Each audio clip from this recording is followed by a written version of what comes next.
ఆయన hi hi ఎలా ఉన్నారు? బాగున్నాను. So first of all thank you so much అన్న. ఇన్ని రోజుల తర్వాత ఇలా మనం కలుస్తా అనుకోలేదు.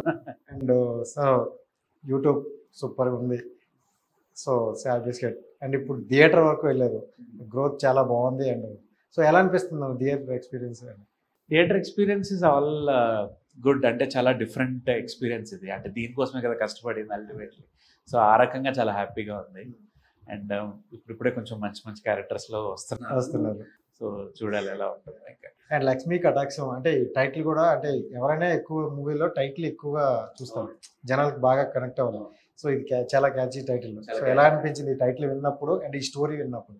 స్టోరీ విన్నప్పుడు అండ్ టైటిల్ విన్నప్పుడు చాలా ఎగ్జైట్ అయ్యాను టు బి ఫ్రాంక్గా చెప్పాలంటే. లైక్ ఇందులో రాసుకున్న క్యారెక్టర్స్ కూడా డైరెక్టర్ గారు నాకు స్టోరీ చెప్పినప్పుడు ఎవ్రీ క్యారెక్టర్కి ఉండాల్సిన ఇంపార్టెన్స్ ఉంది. లైక్ ఇందులో ఒకటే హీరో సెంట్రిక్ అని, లేకపోతే హీరో హీరోయిన్ మధ్యలోనే అని అన్నట్టు కాకుండా సాయి కుమార్ గారు కానీ, నారోల్ కానీ, అరుణ్ అండ్ వినయ్ గారు, అందరు క్యారెక్టర్స్కి తగ్గ ఈ సీన్స్ ఉన్నాయి, స్టోరీ ఉంది. సో ఇనీషియల్గా ఫస్ట్ స్టెప్ తీసుకున్నప్పటి నుంచి ఎండ్ అయ్యే వరకు కూడా all put together it was an exciting journey. Overall స్టోరీలో మీకు బాగా కనెక్ట్ అయిన పాయింట్ ఏమైనా ఉందా? ఈ పాయింట్ బాగా కనెక్ట్ అయిందిరా? కనెక్ట్ అయిన పాయింట్ ఏంటంటే main theme of the film ఏదైతే ఉందో, మనం ప్రతిరోజు న్యూస్లో కానీ, లేకపోతే న్యూస్లో కాకపోయినా మన విలేజెస్లో కానీ ఎక్కడైనా చూస్తూనే ఉంటాం. ఓటు కోసం ఐ మీన్ ఎమ్మెల్యేస్ కానీ, ఎంపీస్ కానీ ఎంత దూరం వరకు వెళ్తారు, అండ్ ఓటర్స్ కూడా ఎంతవరకు ఈ రోజుల్లో కొన్ని చోట్ల మనం న్యూస్ చూసాం. కొన్ని ఊర్లో అయితే మాకు డబ్బులు ఇవ్వలేదు, మేము ఓటేయమని చెప్పేసి కొన్ని చోట్ల అయ్యింది. సో ఆ పాయింట్ అనేది చాలా ఎవరు చెప్పలేదు ఇప్పటి వరకు. సో అది ఎంతవరకు రీచ్ అవుతుంది, ఎంతవరకు అని అన్నప్పుడు నేనేమనుకుంటే ఇది రియాలిటీకి చాలా దగ్గరగా తీసుకుంటున్నాం మనం. సో ఆబ్వియస్లీ కనెక్ట్ అవుతుంది అన్న పాయింట్ మీదే. దగ్గరలో ఏం లేదు, రియాలిటీలో దిగిపోయినట్టే ఉంది. అండ్ ఇంకోటి ఏంటంటే ఎలక్షన్ టైం చాలా పీక్స్లో ఉంది ఏపీలో చూసుకుంటే, మామూలు వేడి లేదు. అందులో మన ట్రైలర్ చూస్తే ఒక పార్టీకి కొంచెం అటు ఇట్లాగే అనిపించింది ఆ ట్రైలర్. అది ట్రైలర్ కట్ వరకు చెప్తున్నా. అంటే ఒక్కొక్కరు తీసుకోవడం బట్టి, ఇప్పుడు ఆ మూల నుంచి చూసాం అనుకోండి అది కరెక్ట్ అనిపిస్తుంది, ఈ మూల నుంచి చూస్తే ఇటు కరెక్ట్ అనిపిస్తుంది. సో ఎవరి పాయింట్ ఆఫ్ వ్యూ వాళ్ళది. ఓవరాల్గా సినారియో ఇదని చెప్పడమే స్టోరీ అంతే. సో ఓటు కోసం ఒక నాయకుడు ఎంత దూరం వరకు వెళ్తాడు, ఆ ఓటుకి డబ్బుల కోసం ఓటర్ ఎంత దూరం వరకు వెళ్తున్నారు అన్నది పాయింట్. దీన్నే చూడమంటారు, దీన్నే చూడాలి అంతే. కానీ అంటే నాకు ఆ ట్రైలర్ లో అతను చెప్పిన డైలాగ్ ఉంది, సాయి కుమార్ గారు ఓటు అడుగుతున్నప్పుడు, సో ఇసునకర్ర ఇరిగిపోద్ది, సో స్కూటర్ ఎంత దూరం అయినా వెళ్తుందని. ఈ సిమిలర్ గా ఎలా అనిపించింది అంటే ఆడియన్స్ కి చెప్తున్నా, ఆడియన్స్ కి ఎలా అనిపించేది కొంతమందికి, సో సైకిల్ తీసి స్కూటర్ పెట్టారు, వ్యాన్ తీసి ఇసునకర్ర పెట్టారు అని ఒక ఇది రూమర్ అయితే వస్తుంది అన్న. ఏం ఉండదు బ్రో, అది ఎట్లా ఉంటుంది అంటే కోడిగుడ్డు మీద ఈగలు పీకడం లాంటిది. ఇప్పుడు అదే ప్లేస్ లో మనం ఏదైనా పువ్వు పెట్టామనుకోండి, బీజేపీ తీసి పువ్వు పెట్టారా అంటారు. పోనీ ఏదన్నా యానిమల్ది పెట్టామనుకోండి, ఆ ఎలిఫెంట్ తీసి ఇది పెట్టారా అంటారు. సో రిసెంబ్లెన్స్ అనేది ఏమీ లేదు.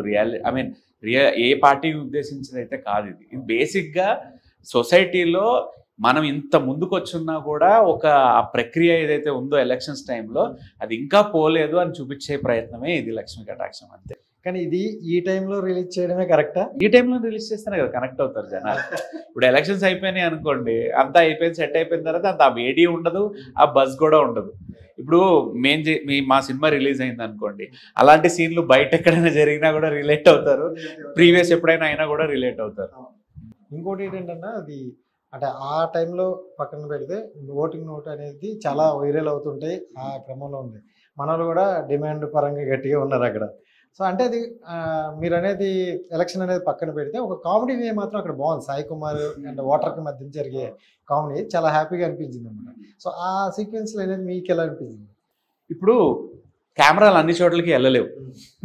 సో ఆ ఓటర్కిను నాయకుడికి మధ్యలో కొన్ని జరిగే డీప్ డిస్కషన్స్ అది అందరూ వాళ్ళకి తప్ప ఎవరికి తెలియదు. ఇలా ఉండొచ్చేమో కాన్వర్జేషన్, అంతే కదా. ఇప్పుడు నా తరపున ఎంతమంది ఉన్నారు, మీ తరపున ఎంతమంది, నువ్వు ఎంత ఇస్తావు, వీళ్ళు మేము ఇస్తామని చెప్పేసి డిస్కషన్స్ చాలా మట్టుకు అవుతాయి, అవి బయటికి రావు అంతే. సో ఆ చేసే ప్రయత్నమే ఈ కాన్వర్జేషన్ అన్నమాట. ఎండ్ ఓటర్కి నాయకుడికి మధ్యలో రియల్ కాన్వర్జేషన్ ఎలా ఉంటుందో అలా ఉంటుంది. అంటే సాయి కుమార్ గారిని చూసుకుంటే సీరియస్ క్యారెక్టర్లు ఇచ్చినా ఇంత అద్భుతంగా పర్ఫార్మెన్స్ ఉంటుందో తెలుసు, అలాగే కామెడీ రోల్ కూడా ఆయన పాయింట్ ఆఫ్ నుండి ఆయన వెళ్తారు. సో దీంట్లో చూసుకుంటే 2 చేసుకుంటూ మేనేజ్ చేశారనమాట. ఎలా అనిపించింది దగ్గర నుండి మీరు ఆయనతో వర్క్? సో ఫస్ట్ థింగ్ ఏంటంటే సాయి అంటే చిన్నప్పటి నుంచి సాయి కుమార్ గారిని చూస్తూ పెరుగుతూ ఆ పోలీస్ స్టోరీ సినిమా చూసి ఆయన డైలాగ్ డెలివరీకి యాక్టింగ్కి ఎవరు ఫ్యాన్ కాకుండా ఉంటారు. ఆయన ఒక కంప్లీట్ యాక్టర్.